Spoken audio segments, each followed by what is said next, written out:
Johnny Depp stepped into the brightly lit studio of Good Morning America, his signature fedora pulled low over his eyes, casting a shadow on his gaunt face. The air hummed with the low buzz of cameras and crew whispers, but he felt the weight of a million eyes already on him. This wasn't his first rodeo, interviews had been his battlefield for years, but today, something felt off. Lara Spencer, the perky co-host with her flawless smile and probing questions, waited on the set like a predator in pearls. "Mr. Depp, we're live in 5, a producer said, clipboard in hand. Johnny nodded, forcing a grin. He didn't know that this appearance, meant to promote his latest indie film, would unravel everything he'd buried. The studio smelled of fresh coffee and hot lights, a mix that always made his stomach churn. Johnny adjusted his scarf, feeling the rough fabric against his neck like a noose. At 62, he looked every bit the Pirate King turned weary artist, scars from battles both on-screen and off etched into his skin. He'd come here to talk about The Forgotten Canvas, a low-budget drama about a painter haunted by his past. It was supposed to be light, inspirational even. But Lara had a reputation for digging deeper, turning chit-chat into confessions. As he sat on the plush couch, the audience applause erupted like thunder. Lara leaned in, her eyes sparkling. "Johnny, welcome back. America has missed you." In the green room earlier, Johnny had paced like a caged animal. His manager, Tracy, had assured him, "It's GMA, not a courtroom.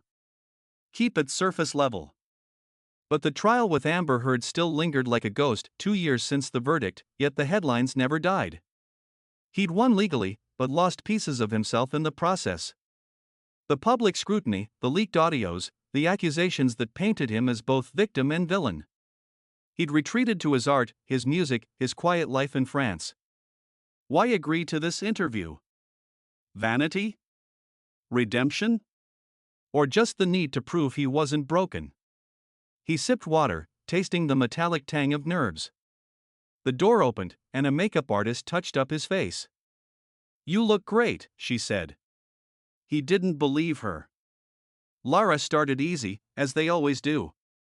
"Tell us about the film, Johnny. This role seems personal." He leaned back, his voice gravelly and charming. "It's about a man who paints over his mistakes, but they bleed through anyway. Kinda like life, right?" The audience chuckled. Lara nodded, her smile unwavering. But then she pivoted. "Speaking of life, it's been a tough few years. How have you coped since the trial?" Johnny's jaw tightened. He expected this, had rehearsed his answer. "I've focused on healing, on creating. The truth came out, and that's what matters." But her eyes narrowed, like she smelled blood. The conflict crept in slowly, like fog rolling over the set. Lara pulled out a tablet, swiping through notes. "We've seen the headlines, Amber's appeals, the fan backlash. But what about the personal toll? Rumors say you've been struggling with isolation." Johnny shifted, his rings clinking against the armrest. Isolation? That was an understatement. Nights alone in his chateau, staring at canvases smeared with regret. The friends who'd ghosted him, the industry that blacklisted him. "Rumors are just that," he said, his tone light but edged. Inside, a storm brewed. "Why bring this up now?" The producer in his earpiece whispered, "Keep it going." But Lara pressed on. "Our viewers want to know the real Johnny. Not the pirate, not the actor, the man." As the segment dragged on, the tension built in waves. First, a clip played, old footage from the trial, Amber's tearful testimony. Johnny's face flickered on the monitor, his expression stoic but his eyes betraying a flash of pain. The audience murmured. "How does it feel seeing that again?" Lara asked, her voice soft but insistent. He paused, the studio lights beating down like interrogators. "It feels unnecessary," he muttered. A ripple of gasps. Lara leaned forward. "Unnecessary? But isn't transparency key? You've said you want the truth out there." He felt the trap closing. This wasn't an interview, it was an ambush. Back in his mind, memories surged. The day the verdict came, he'd felt vindicated, but hollow. Calls from his kids, Lily Rose and Jack, congratulating him through tears. "Dad, it's over," they'd said. But was it? Social media still dissected every move, fans defending him like knights, critics calling him a monster. He'd poured it into his art, but the darkness lingered. Now, here on live TV, Lara was peeling back the layers. "Let's talk about the audio leaks," she said next. "You admitted to headbutting Amber accidentally. How do you reconcile that?" Johnny's breath caught. Accidentally? The context twisted like a knife. It was self-defense. In the heat of, he stopped, realizing the hole he was digging. The audience shifted uncomfortably, the air thick with unspoken judgments. A woman in the front row whispered to her neighbor, her phone glowing as she tweeted. Johnny glanced at the exit, but the cameras pinned him. Internal monologue raced. Why did I come? To prove I'm fine? Or because I need them to see I'm not the villain? Lara sensed his hesitation and doubled down. Johnny, our show is about real stories. Viewers relate to vulnerability. Vulnerability? He'd bared his soul in court, only to be meme-feed. The wave crested, he felt anger bubbling, but suppressed it. Pause. Breathe. The clock ticked, commercial break in 2 minutes. But Lara wasn't done. "We have a surprise guest," she announced, her voice laced with excitement. The studio doors opened, and in walked Vanessa Paradis, his ex-partner of 14 years. Johnny's heart stopped. Vanessa? She hadn't spoken publicly about the trial, always private. The audience erupted in applause. She sat beside him, elegant in a simple black dress, her hand brushing his arm. "Johnny asked me to be here," she said softly, her French accent warm. But had he? Tracy must have arranged it without telling him. Relief mixed with dread, this could humanize him, or expose more cracks. The conversation shifted, but the undercurrent pulled stronger. Vanessa defended him. "He's a kind man, a great father." The media twists things. Lara nodded, but her questions turned sharper. "Vanessa, you were with him during his wilder years. Drugs, alcohol, did that contribute to the issues with Amber?" Johnny's fists clenched under the table. "Wild years? That was decades ago." Vanessa hesitated, her eyes meeting his. "We all have pasts," she said diplomatically. But the damage was done. Social media lit up, #Depp on GMA trending. Comments flooded, "He's hiding something. Poor Vanessa, dragged into this." Narrative tension mounted as micro-details amplified the drama. The hum of the air conditioning seemed louder, masking the rapid beat of Johnny's heart. A bead of sweat trickled down his temple, he wiped it away, but the camera caught it. Lara's perfume, floral and overpowering, invaded his space. "Let's address the elephant in the room," she said. "Amber's team claims new evidence. How do you respond?" New evidence? Johnny's mind reeled. He hadn't heard this. Was it a bluff? His lawyer had assured him it was over. Internal thought, they're never letting go. I'm trapped in this loop forever. The wave paused, a momentary lull as commercials rolled.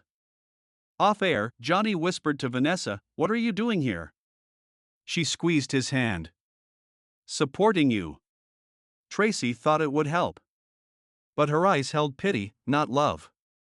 Back on air, the conflict escalated.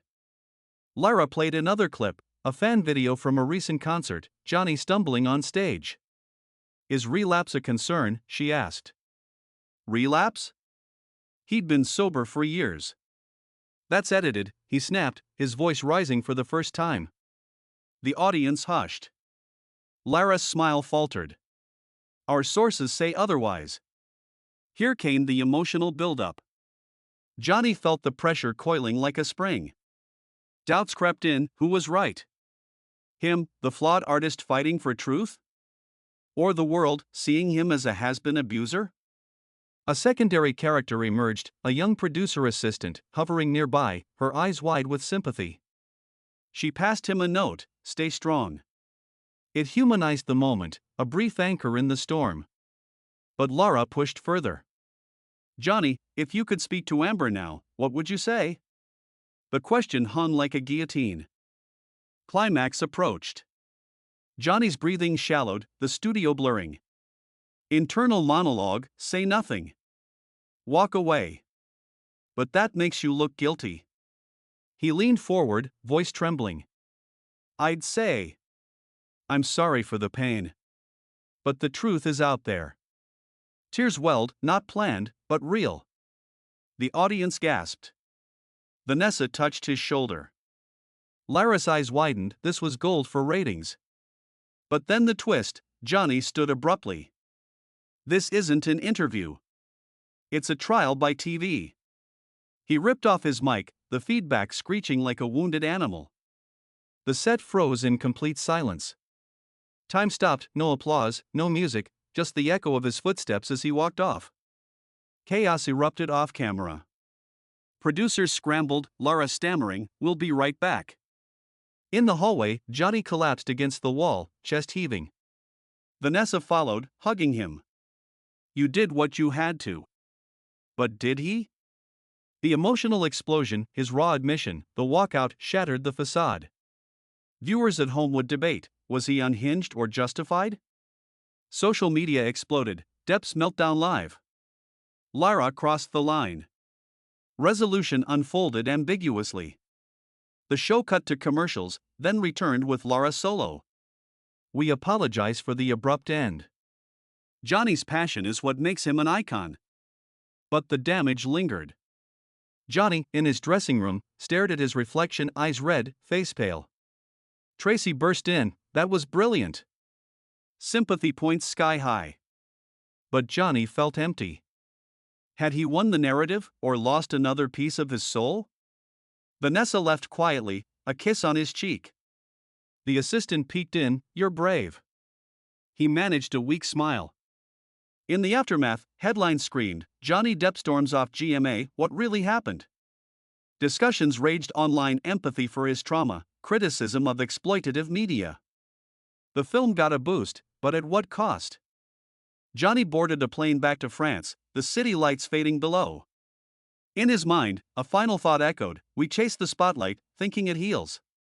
But maybe it's just another mirror, cracking under the weight.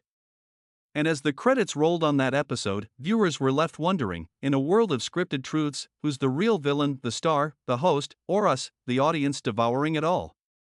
What would you do if your scars were broadcast for entertainment?